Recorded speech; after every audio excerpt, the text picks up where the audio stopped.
Hey everyone, I hope you're all doing well. Today we're going to be going over 10 indie horror games for Halloween. Rewind or Die is a pretty fun game. It looks an awful lot like a lost PS1 game, and it is a little bit short. It's maybe about 2 hours if you don't know what you're doing, an hour once you do figure out what's going on. But yeah, it's pretty cool. The game is set in either the 80s or the 90s, and you have to get away from a killer who is basically taking out everybody who happens to be around this video store, which you happen to be an employee at.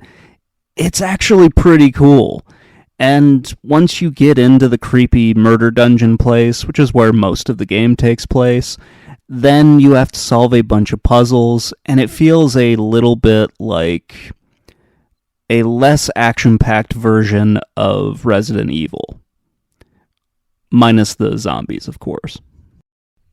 There are a bunch of hints and red herrings as to who the killer actually is, and it does take you a little while to sort of piece things together, because most of what you're doing is just running for your life, because yeah, there's a killer on the loose, and you really need to get away from this guy before everything ends for you. It's not a hard game by any means, but it is a lot of fun to play.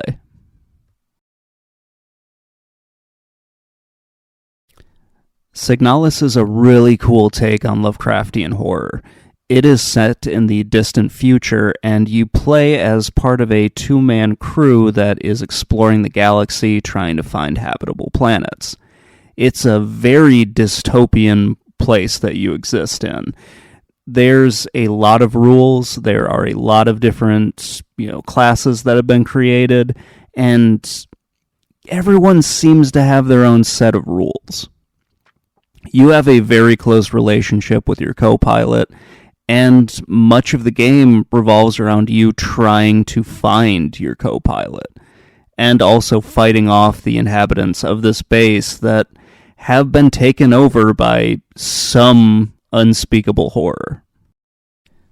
The game uses a top-down perspective, and it feels a little bit like a Resident Evil game. It uses similar controls to that, so you're operating with tank controls, you have to aim your weapon properly. It's a pretty fun game to play through. It can be a little hard, but it is a ton of fun, and I think it looks great. This is a pretty fun game. You're sent into an abandoned apartment complex, and you're looking for something. You've been sent there by this guy that's running some type of an experiment on this place. And when you get in here, everything's really creepy, even before you get into the actual apartment. It's just this strange abandoned place, but there are candles everywhere, and there are weird spirits and photos, and it's creepy. Really, really creepy. The graphics look really good. The music is really nice. It's very atmospheric. And the controls are pretty easy. I've played other indie games that try to pull this off, and the controls are crap, or the graphics aren't quite that good, or something is off about what's happening with it. But with 1406, it's pretty awesome. The puzzles can be a little tricky at times, but everything is really great. I love this game. Oxenfree is one of my favorite indie games of all time. It's got a great story. I love the characters. I love the fact that it just feels like you're a group of friends wandering around trying to solve a problem. It is a ghost story, and it's at times a little weird because some of the things that you're expected to remember are a little bit confusing. And the gameplay is kept to a minimum, so if you're looking for something more action-packed, this isn't going to be the game for you. It does have a really good story, it's got great graphics, and it's got really good music as well. It's just a ton of fun to play, and for a kind of quick, spooky experience, it's pretty good. The sequel to Oxenfree improves on the game's formula in quite a few ways. The characters are still really good, but they're not as good as the first game. The plot is still pretty spooky, but there's some stuff in it that I don't think is as good as what the first game did. The characters are a little bit better in the first game. Some of the cast does return for the second, but by and large you're following new characters. The gameplay is basically the same. You are moving your characters around, solving puzzles, and what's added to this one is a little bit of time travel that's going on. It does improve the formula a little bit, like I mentioned, but overall it's pretty much the same as the last game. Killer Frequency was kind of a late addition to this list. It is a really fun game. Like Oxenfree and a few of the other indie games on this list, it keeps the gameplay to a minimum, but it still does a really good job of telling the story that it's trying to tell. Similar to how I felt about Rewind or Die, this one has a lot of nostalgic references to horror movies of the 80s and 90s. Even the story itself has a lot of callbacks to different movies that I was kind of thinking of as I was going through this. Most of this game is, again, just solving puzzles, answering phone calls, and playing music. You need to try to help people avoid a killer that is running around in this small town. You're also acting as the 911 operator because the police department has basically been taken out, and the 911 operator has gone off to get help. And then they've routed all of their calls to this radio station. So you're trying to solve people's problems on air, which is kind of funny and pretty awesome at the same time. The best way that I can describe Vampire Survivors is like a horror arcade game.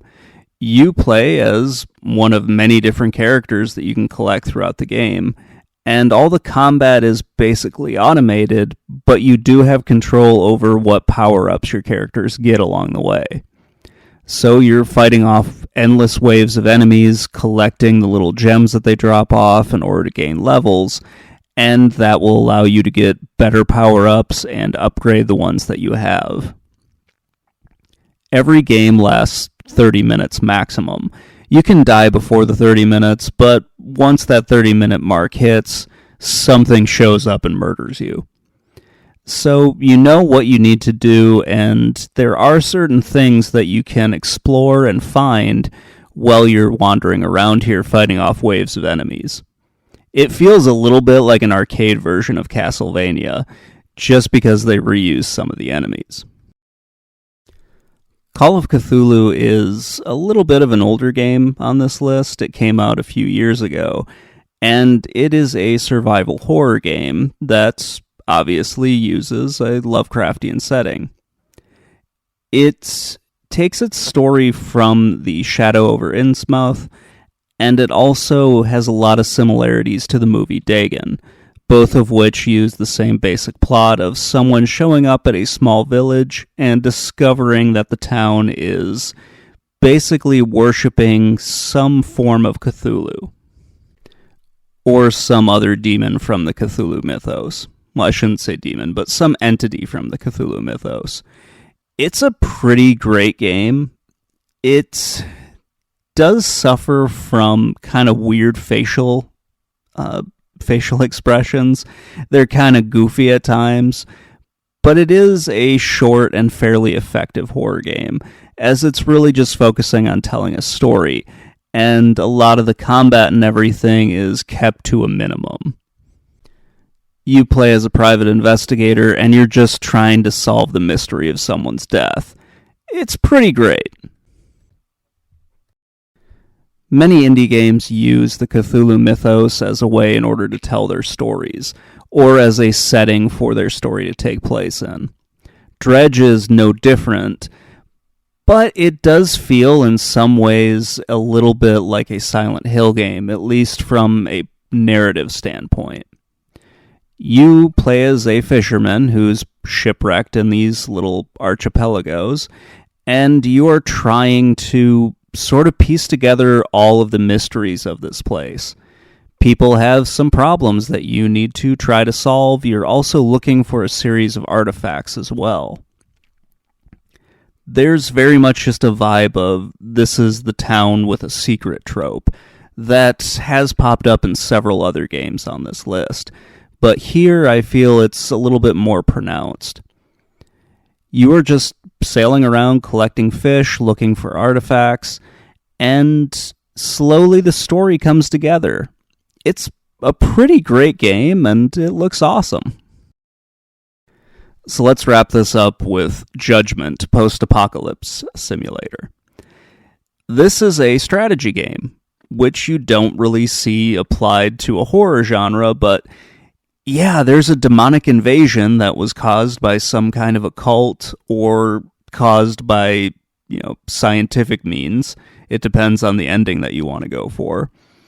But you play as a group of survivors who are just trying to get by day by day.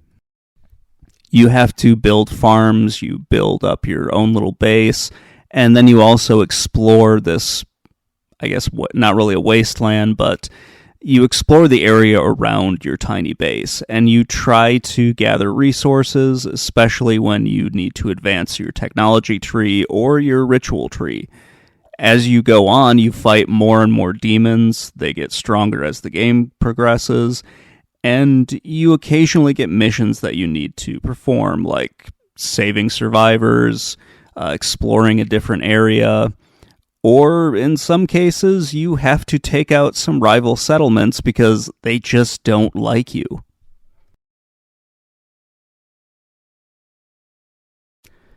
This is just a small sampling of all the horror games that are out there, and these are the ones that I personally enjoy quite a bit.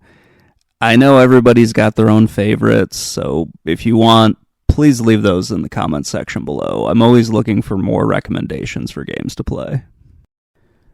Horror games really are some of my favorite video games, just because I like the setting, I like the idea of being scared, and while not all of them are able to pull that off, they all kind of offer something that's just sort of makes me happy, and they present something that's really fun to play.